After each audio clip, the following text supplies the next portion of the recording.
The idea of spiritual growth, it seems, has become a gilded cage. We adorn ourselves with rituals, chant affirmations like incantations, and adopt identities that promise ascent. Yet beneath the shimmering surface, many of us aren't ascending at all. We are simply decorating the prison. This feeling, this hollow echo of progress, points not toward liberation, but toward a more elaborate form of confinement. It's a performance, a skilled act of self-deception where our true selves remain locked away, gathering dust. We mistake the polished facade for genuine transformation, believing that the borrowed robes of wisdom or enlightenment will somehow grant us passage. But the mirror reflects only the carefully constructed persona, a mask designed to hide the void within. Jung spoke of the persona, the mask we present to the world, and how clinging to it too tightly stunts the vital work of individuation. This journey inward, toward the integrated self, is precisely what we avoid when we become our performance. The myths of the wounded healer and the false prophet whisper a similar warning. Even the pursuit of light can cast a profound shadow, trapping us in a cycle of beautiful denial. We are not evolving, we are merely refining the art of our own evasion. And this is where true transformation must begin, not in acquiring new masks, but in daring to look beyond the one we've so carefully crafted. What would remain if the healing mask, the confident facade, the enlightened posture were dropped? The answer is not comfort, but the stark, unvarnished truth. Transformation commences precisely at the edge of our performance. And real quick, make sure to subscribe and hit the notification bell for more videos just like this. Now let's keep going. The identity we clutch, the one we've so diligently curated, often serves as a shield. It's the sophisticated facade, the smile that tries to outrun the tremor of inner collapse. We build intricate walls of affirmation and self-help jargon, hoping to wall off the encroaching dread. We become adept at presenting an image of unwavering resilience, a testament to our purported spiritual progress. But this persona, this carefully crafted outward shell, can become a cage of its own making. It demands constant maintenance, a ceaseless effort to uphold the illusion.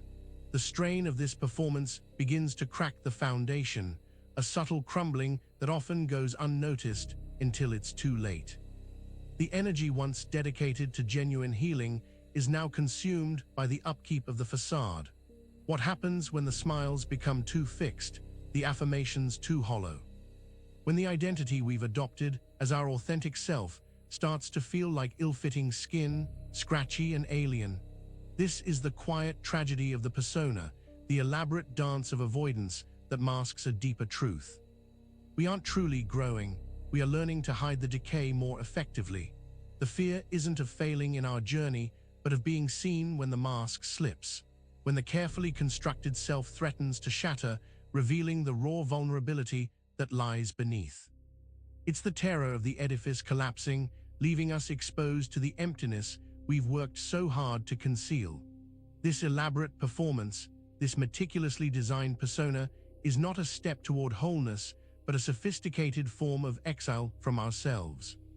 The real depth of our suffering lies not in the absence of external validation, but in the internal exile of our true, unadorned being, a silence too profound to be filled by any affirmation.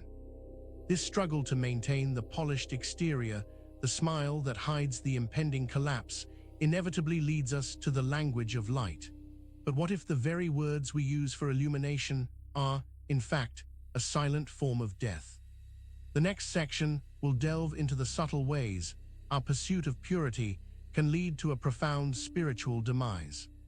We often speak of spiritual growth in terms of light, purity, and ascension. We chase radiant experiences, seeking to shed the darkness and embrace a perpetual state of luminescence. This language is seductive, promising an escape from the perceived grime of ordinary existence. It paints a picture of a higher plane, a realm where shadows dare not tread. Yet, this very dedication to light can become a subtle form of spiritual suffocation. By fixating on an idealized purity, we inadvertently begin to asshunt all that is shadowed, imperfect, or uncomfortable within ourselves. We create an internal climate where darkness is not integrated but banished, leading to a spiritual death disguised as illumination. The pursuit of an unblemished existence breeds a profound fear of shadow. We might utter words of acceptance and love, but deep down, we are terrified of encountering anything that deviates from our carefully curated image of spiritual perfection. This leads to a spiritual anorexia, a starving of essential parts of the psyche. The soul is not afraid of dying the death of the body, but it is afraid of dying the death of the soul. This fragment echoes the quiet demise occurring when we reject wholeness in favor of an illusory purity. The soul begins to atrophy when it is forbidden to engage with its own inherent complexity, its own necessary shadows. This fixation on an abstract, disembodied light leaves us ill-equipped to navigate the messy, vibrant reality of human experience. It turns spirituality into an aesthetic, a set of pleasing doctrines rather than a robust engagement with the totality of existence. The vibrant, multifaceted human being is flattened into a pale imitation, a ghost of light. This is the silent death, the quiet erasure of self that occurs when our language of light becomes a means of avoidance, a way to sanitize and disown the very elements that make us whole. It's a retreat from the profound, often uncomfortable, truths of our own being, and it leaves us spiritually anesthetic, unable to feel the full spectrum of life. Having explored the deceptive nature of pure light, we must now confront the archetype that embodies this struggle in its most profound form. What happens when the healer's wounds are not a source of wisdom, but an addiction to a role? This leads us to examine the addicted oracle and the deeper implications of our woundedness. The archetype of the wounded healer is powerful, suggesting that our deepest insights and capacity for compassion arise from our own significant psychic injuries. We are told that shared suffering creates an unbreakable bond, and that the scars we carry are maps to understanding another's pain. There is profound truth in this. However, this archetype can also become a dangerous addiction.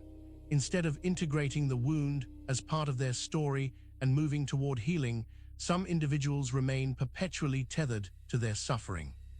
They become addicted to the role of the wounded, drawing identity and perceived spiritual authority from their ongoing pain.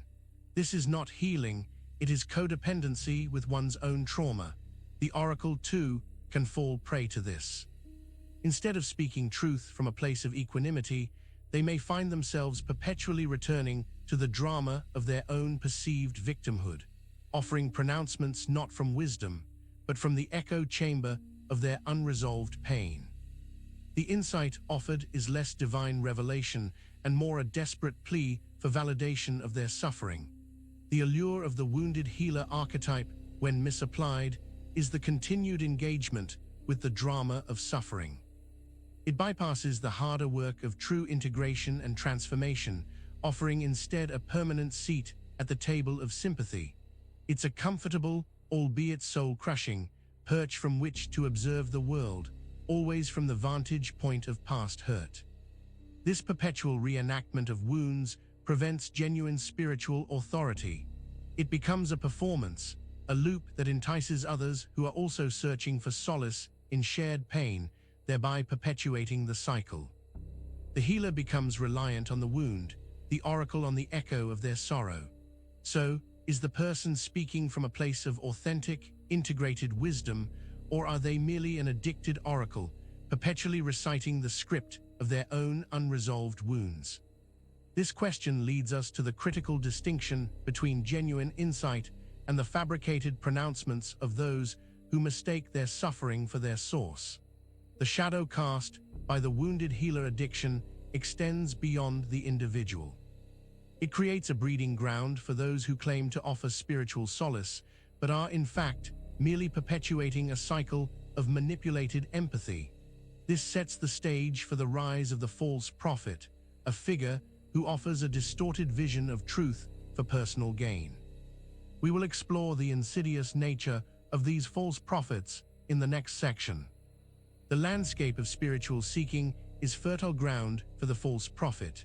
This archetype doesn't necessarily preach evil or actively seek to harm, but rather offers a distorted or incomplete vision of truth, often for personal aggrandizement or control. They peddle a version of enlightenment that is palatable, easy, and ultimately static. This figure often speaks with an alluring charisma, presenting simple answers to complex existential questions. They may borrow language from ancient wisdom traditions, but their core message lacks the depth and paradox required for true inner transformation. Their prophecies are often about outward markers of success or spiritual status, rather than the radical inward turn that characterizes genuine liberation. The false prophet thrives where uncertainty is high and the desire for quick fixes is strong. They offer a sense of belonging, a community built around shared dogma rather than shared exploration. They become the gatekeepers of a particular brand of truth, subtly discouraging any questioning or independent thought that might disrupt their carefully constructed authority. The Spirit of the Lord is upon me, because he has anointed me to preach good news to the poor. He has sent me to proclaim release to the captives and recovering of sight to the blind, to set at liberty those who are oppressed. This biblical passage, when twisted, becomes a potent tool for the false prophet, claiming divine mandate to deliver a message that ultimately serves their own agenda. They may emphasize external rituals and rigid adherence to their teachings over the inner work of self-discovery. Their followers might feel a sense of having arrived spiritually, when in reality, they have merely been confined within a new, albeit more comfortable, set of boundaries. The sense of progress is an illusion. The danger lies in mistaking their polished pronouncements for genuine insight. They distract from the raw, often uncomfortable work of facing one's own shadow and embracing the fullness of one's being.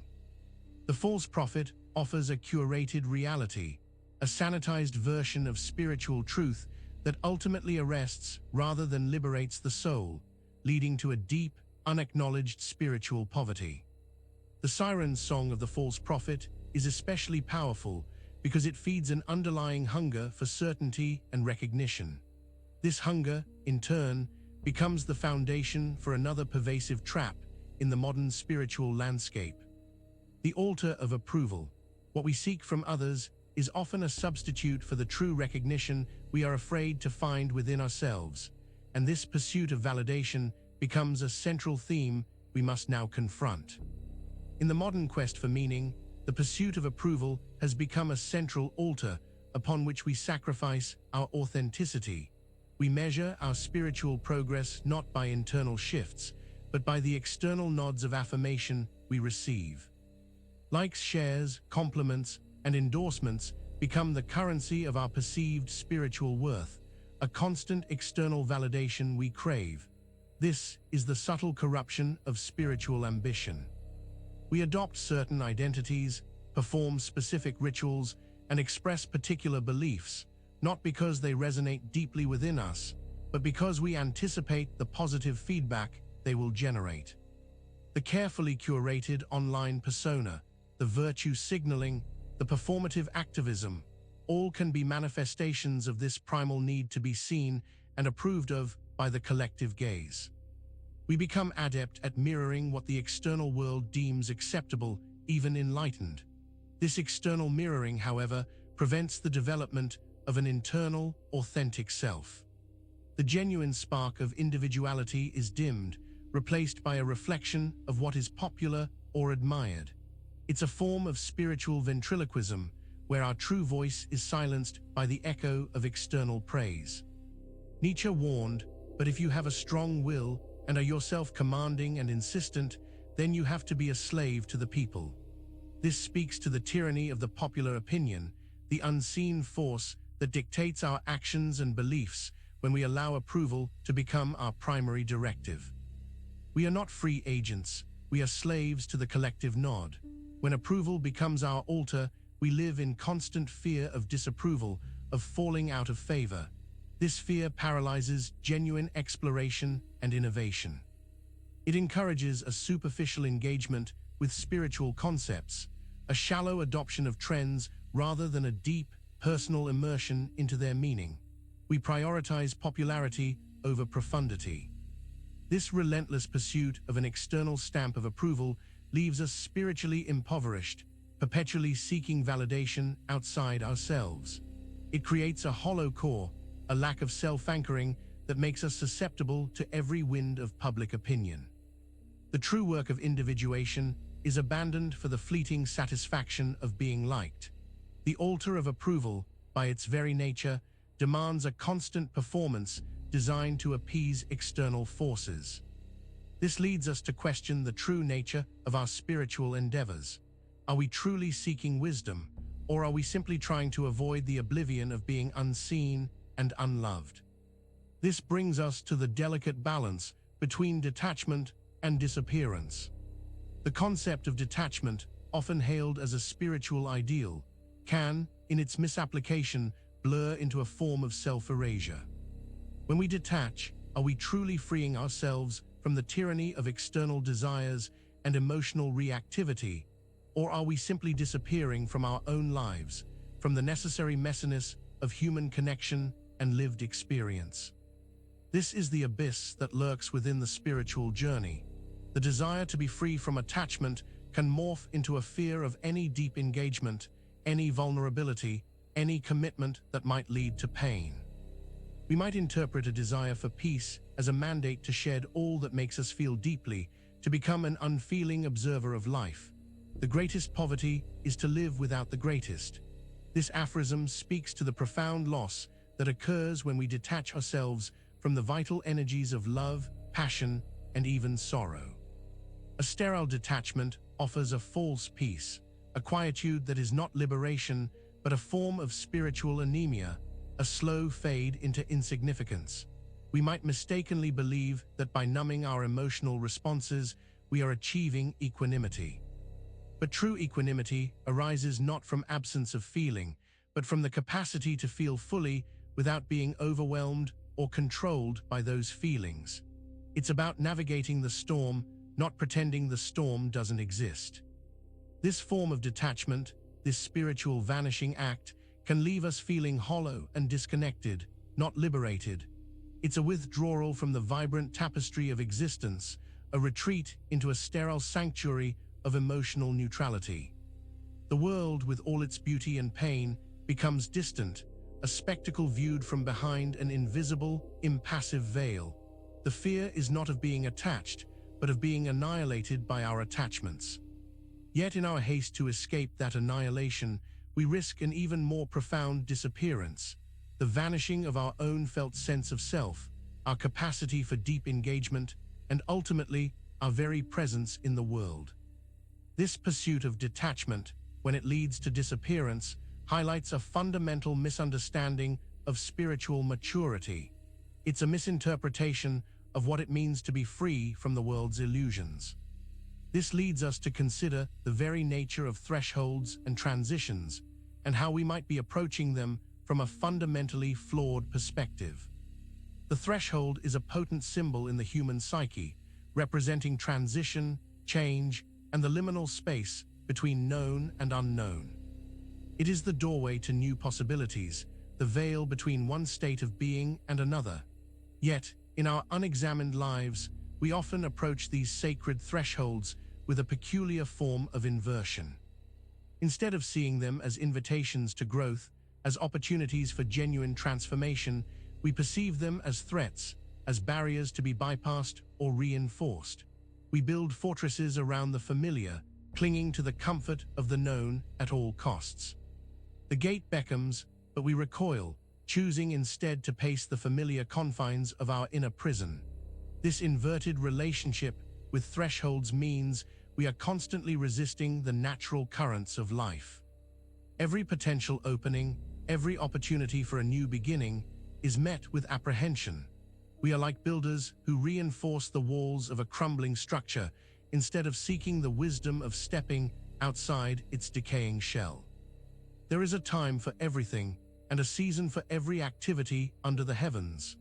This ancient wisdom speaks to the natural unfolding of life, the necessary cycles of entering and exiting of beginning and ending. To invert the threshold is to fight against this natural order, to deny the inevitability and indeed the beauty of transition. This rejection of the threshold results in a stagnation, a spiritual and psychological inertia. We remain stuck in cycles of repetition, unable to break free from old patterns because we refuse to cross the boundaries that would allow for new experiences and perspectives. The potential for growth remains locked behind a door we refuse to open. The fear isn't of the unknown itself, but of what it means to lose what we currently possess, even if what we possess is a source of suffering. We are so identified with our current state that the prospect of change, of becoming something else, feels like a form of annihilation. Thus, the threshold becomes a place of dread rather than departure.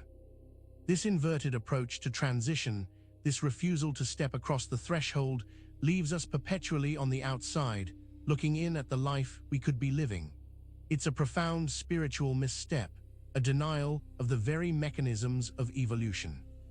And this denial often leads to a desperate attempt to find light where only shadow resides. The pursuit of enlightenment, when divorced from the reality of our embodied existence, can lead to a peculiar paradox: the shadow enlightened. We believe that by focusing solely on the luminous, the positive, the radiant, we are transcending our darker aspects. Yet, in doing so, we merely amplify them, hiding them under a cloak of forced positivity. This is the spiritual attempt to legislate the darkness out of existence, to become so bathed in light that the shadows fall away. But shadows are an intrinsic part of form. To deny them is to deny reality, to deny a fundamental aspect of ourselves.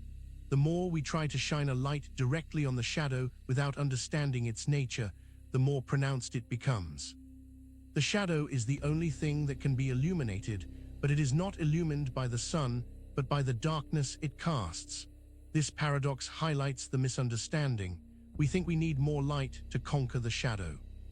But the shadow only reveals itself in contrast to light, and its nature can only be understood by acknowledging its being, not by banishing it.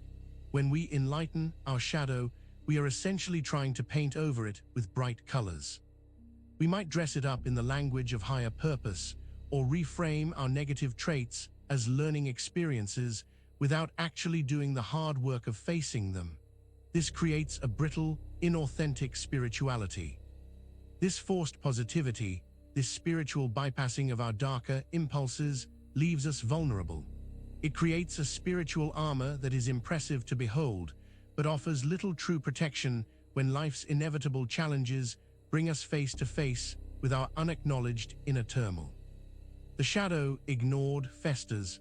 The true path is not to banish the shadow, but to understand its origins, its triggers, and its messages.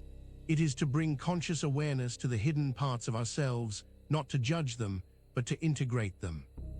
Only then can we move beyond a superficial enlightenment to a deep, embodied wisdom that can hold both light and shadow. This struggle to confront the shadow, to embrace its complex role in our lives, is a journey that can lead to profound despair. It is a despair that speaks to the very core of our existential being, a sickness that has been recognized by thinkers who understood the weight of confronting oneself. This brings us to the profound insights of Kierkegaard and his sickness unto death. The human condition, in its deepest and most unsettling aspects, can be characterized by what Kierkegaard termed the sickness unto death. This is not a physical ailment, but a profound spiritual despair, a condition of the self, a profound disharmony within our being. It is the sickness that arises from the inability to truly be oneself. It is the despair of not wanting to be who you are, or the despair of desperately wanting to be someone you are not. It is the eternal anguish of the soul that cannot find its grounding, that feels disconnected from its own essence, oscillating between the finite and the infinite, the temporal and the eternal, without finding stable footing. This sickness manifests in 1,000 subtle ways: the addictive personality chasing fleeting pleasures, the perfectionist paralyzed by crippling self-doubt, the hermit who isolates not from peace, but from a fear of self-encounter. All are symptoms of a self that is estranged from its own deepest wellspring. Despair is the danger of not wanting to be the self that one is, which is the eternal power of this by which one is being established. This encapsulates the core of Kierkegaard's insight. We are given a self, a unique spiritual blueprint, and the sickness arises when we refuse this divine endowment, opting instead for an illusion or an escape. This is the existential ache that no amount of external success, validation, or even spiritual dogma can truly cure.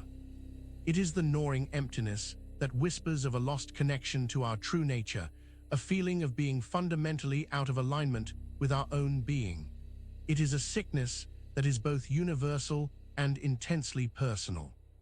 The sickness unto death is the awareness, however subconscious, that we are living a life that is not truly our own, that we are playing a role, or that we are fundamentally estranged from the divine spark within us.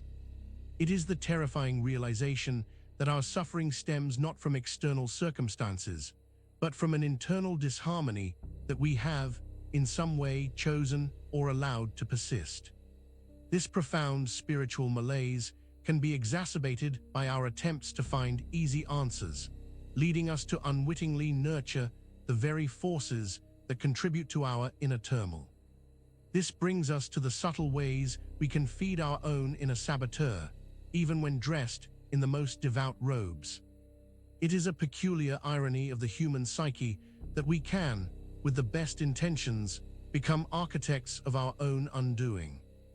We can, in fact, feed the inner saboteur, the voice of self-destruction, even when adorned in the most pious or spiritually aspirational robes. This is often done unconsciously, through a misguided application of spiritual principles or a naive adherence to idealized identities. Consider the spiritual seeker who believes that extreme asceticism is the only path to purity.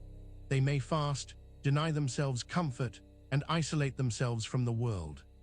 While intentional discipline can be valuable, when it becomes self-punishment, it feeds the saboteur's narrative that one is inherently flawed and unworthy of ease or joy. The robes here are those of self-denial, but the action is self-destruction. Or consider the individual who clings to a rigid spiritual doctrine, believing it shields them from error. They may use their adherence to the doctrine as a weapon against any doubt or introspection, thus feeding the saboteur's fear of vulnerability. The robes are those of the faithful, but the spirit is one of intellectual rigidity and emotional calcification. The more one wants to get away from himself, the more he appears to himself. This insight suggests that our attempts to escape our true selves, even through spiritual means, can backfire. The inner saboteur thrives on this evasion, twisting our spiritual aspirations into further fuel for its destructive agenda. We can also inadvertently feed the saboteur by adopting grand spiritual personas that are detached from our lived reality. The illusion of being a perfect, enlightened being, when it masks inner turmoil, becomes a breeding ground for self-condemned failure when that mask inevitably slips. The robes are those of enlightenment itself, but the foundation is precarious. The inner saboteur is a master of disguise, and its most effective disguise is often the spiritual aspirant who has not yet integrated the full spectrum of their being. We are not liberated by denying our darker impulses or our imperfections.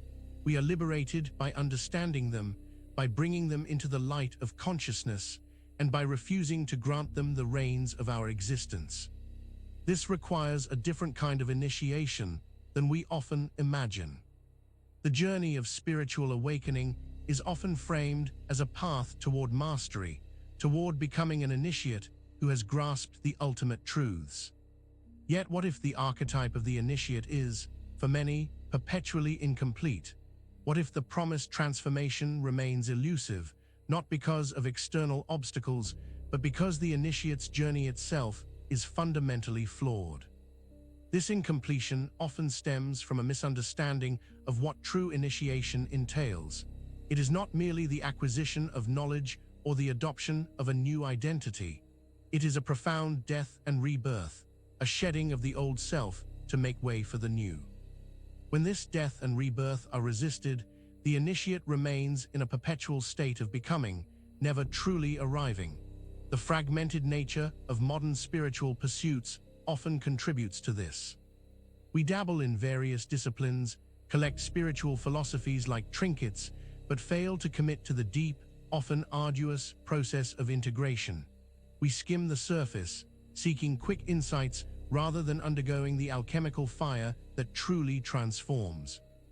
The unexamined life is not worth living, Socrates famously declared. This speaks to the core of the incomplete initiate's plight. They are so eager to ascend, to reach the higher states, that they neglect the fundamental work of self-examination, of confronting the shadows and embracing the wholeness of their being. The journey inward is stalled.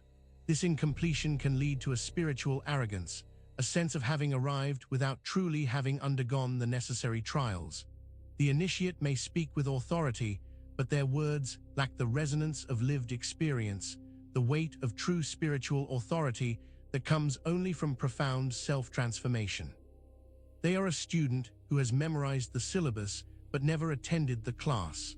The archetype of the incomplete initiate is a mirror to our modern predicament, a desire for transcendence without the willingness to undergo the necessary descent.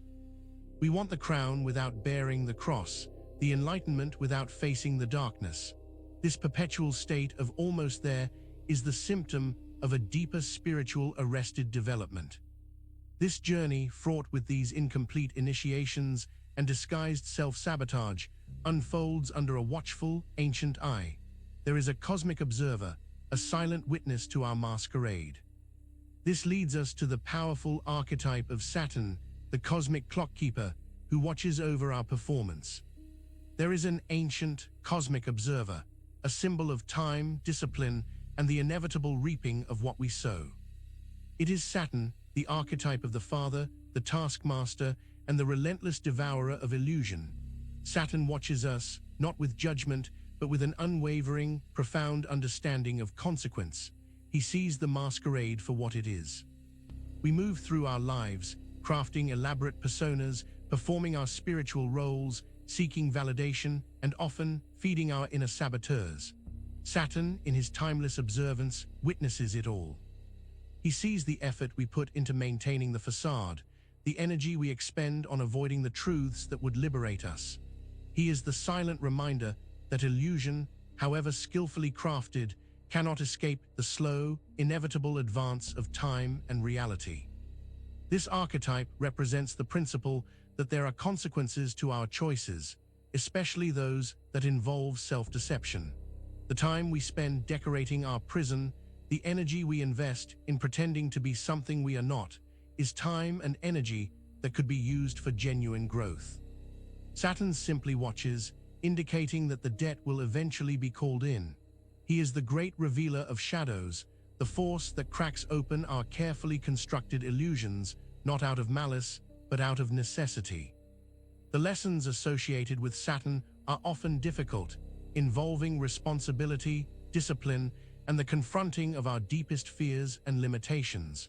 But they are lessons that lead to true, enduring strength. The masquerade we engage in, the play of costumes and roles, is temporary. Saturn reminds us that all things pass, and that what is built on illusion will eventually crumble. His presence in our lives, often felt as challenges or periods of hardship, is an invitation to shed the masks and confront the essential truths of our existence. What has been is what will be, and what has been done is what will be done. There is nothing new under the sun. Saturn's gaze is not one of condemnation, but of profound wisdom.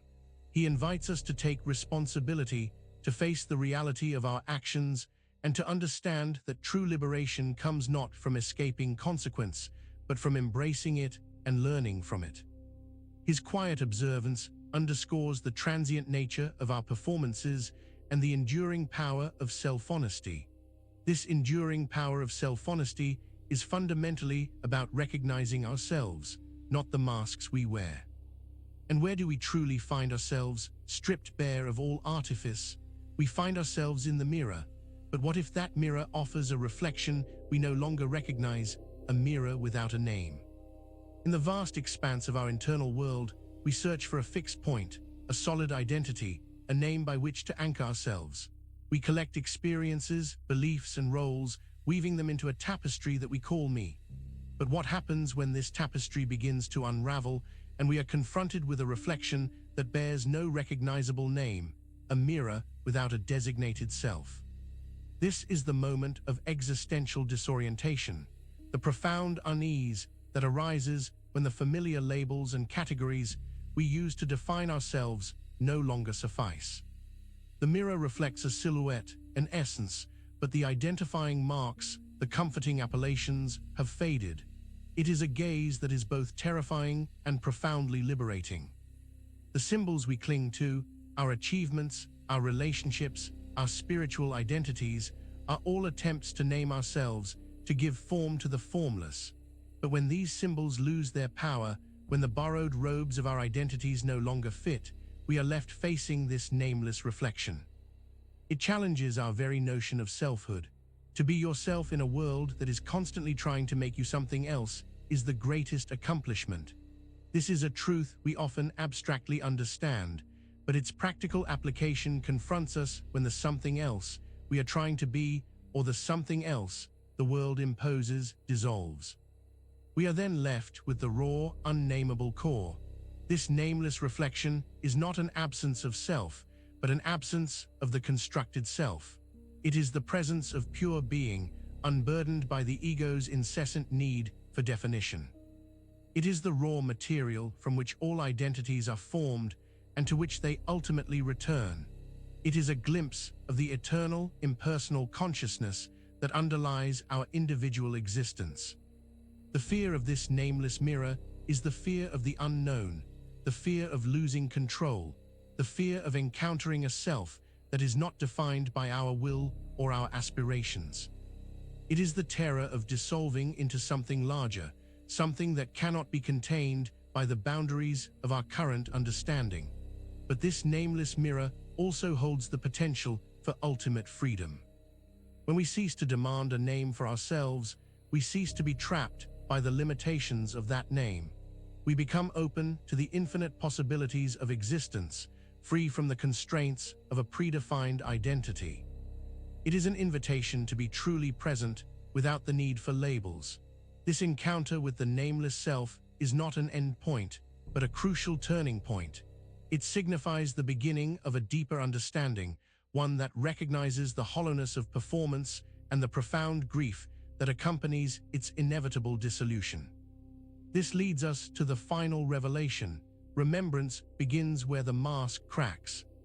The memory of who we truly are, of our deepest essence, is often buried beneath layers of performance and adopted identities. We have, through time and conditioning, become adept at wearing masks, at presenting versions of ourselves that are more palatable, more acceptable, or simply more convenient. But these masks, however skillfully crafted, inevitably crack. It is in these cracks, in the moments when our carefully constructed facade begins to fail, that true remembrance can begin. The pain that often accompanies these fissures, the humiliation, the sadness, the existential dread, is not a sign of spiritual failure, but an invitation. It is an opening through which our authentic self can, tentatively at first, re-emerge. This process is often accompanied by a profound grief.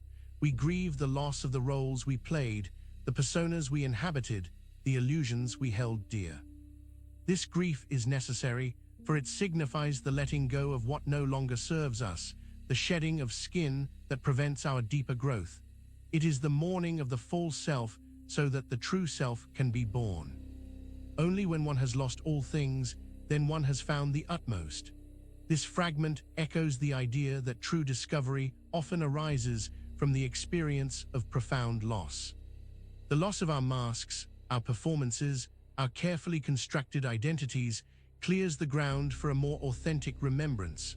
What remains when the performance dies is not emptiness, but the raw, unadorned reality of our being. This is not a comfortable revelation. It is often painful, disorienting, and deeply unsettling. But within this discomfort lies the seed of genuine transformation.